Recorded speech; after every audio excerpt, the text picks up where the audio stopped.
Lanny, thanks very much indeed for getting up so early over there in Washington to speak to me.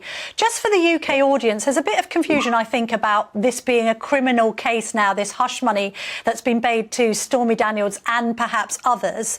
What exactly is Donald Trump accused of here? So he's accused of what his former lawyer, my client, Michael Cohen, went to jail for. And that is, if you pay somebody money right before an election or with any political motivation in order to prevent that person from telling the American people information, in this case, an alleged affair with Stormy Daniels, that might have influenced voters had they known about it, that is a federal crime and probably a state crime as well. Why? Because the Southern District of New York, which are prosecutors in the United States, maybe the most prestigious prosecutors, accused Michael Cohen of facilitating that payment on behalf of his client, Donald Trump. And they said this is a serious crime because it deprives voters of the information that they need, and it's using money to hush somebody up. So it's a serious felony. It is a crime to do that. And Michael Cohen did the time, and the federal prosecutors said publicly that Donald Trump, they called him Individual One when he was president, directed Michael Cohen to do the crime, and Cohen did the time. He went to jail for that instruction. So the question in America right now is not politics, and I hear all of you talking about politics. In our courtrooms, our jurors, just as in Great Britain, and we follow the tradition, as you all know, the common law of England is what we follow. Only the evidence in the courtroom matters. So Donald Trump is going to have to explain in the criminal case, did he direct Michael Cohen to do this? And if Michael Cohen committed this serious crime, why shouldn't equal justice apply to anyone, including an ex-president? And Lanny, what's yours and Michael's reaction to Donald Trump's talk of this being a witch hunt, this idea that lawyers and others in New York have been out to get him for years? So this is the Donald Trump playbook. You notice there isn't a single fact in one of those words.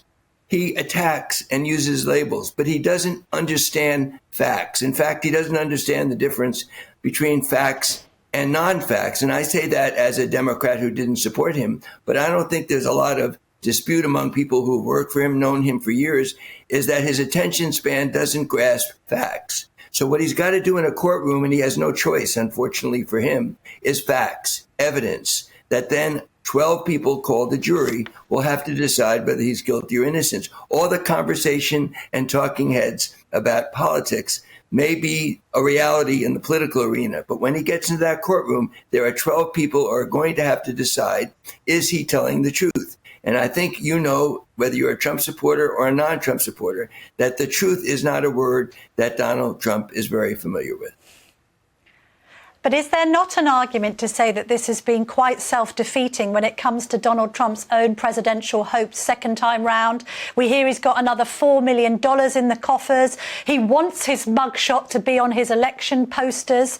This has just given him publicity for the whole weekend and beyond that he could only have dreamed of. So I'm really here to talk as a lawyer and about the case against Donald Trump and to explain to you this is about evidence and facts. It's not about politics, but since you asked, I'll answer. Remember, we have 2 elections in the United States, and there's a lot of confusion when even in your question. If you're saying, is he strengthened among his base of voters that I would say are somewhat fanatic and cult-like? Yes, he's very benefited by all of the language he uses, but that does not constitute a significant number of general election, meaning independent voters and Democratic voters. He's harmed by a continuation of his disregard of the law, of equal justice under the law. He was very much in favor of Michael Cohen going to prison, and yet the prosecutor says he instructed Michael Cohen to do the hush money. So equal justice under the law applies to independent voters who largely determine our elections, and Democrats as well. So when you say he's helped, yes, he's helped to get nominated. I have to say, somewhat not sure about this, that I hope he is nominated because he's the weakest candidate. As we saw in the 2022 midterm congressional elections, between presidential elections, the Republicans were supposed to take 60 or 70 seats in majority in the House. They only got 5. And everybody who Donald Trump endorsed lost because it was a general election. So remember the difference between primary elections, where the base votes, and that's where Trump is being helped, versus the general election to run for president. He's being harmed, which is why a lot of Democrats like Lanny, me wouldn't mind him being the nominee. Lanny, how many charges is he looking as if he's going to face? And will it ultimately potentially end his political career? So first of all, I don't know. The grand jury in our system is secret until it publishes the indictment. An indictment is just an accusation. In our system, and I believe in the British system, Donald Trump is an innocent man until he is proven guilty beyond a reasonable doubt by 12 people inside the courtroom, not by political polls, not by attack messages that he's so used to. So I don't know how many charges he faces, but I have read in the media that he has 20 or 30 separate counts of business fraud, as well as the felony of paying somebody to be quiet so that the American people don't have all their information before they vote. OK, thank you very much indeed for that, Lanny Davis. It should be beholden on me to point out that, of course, Donald Trump denies all of these charges, but we will keep you abreast of the news going on in New York as it happens. Now,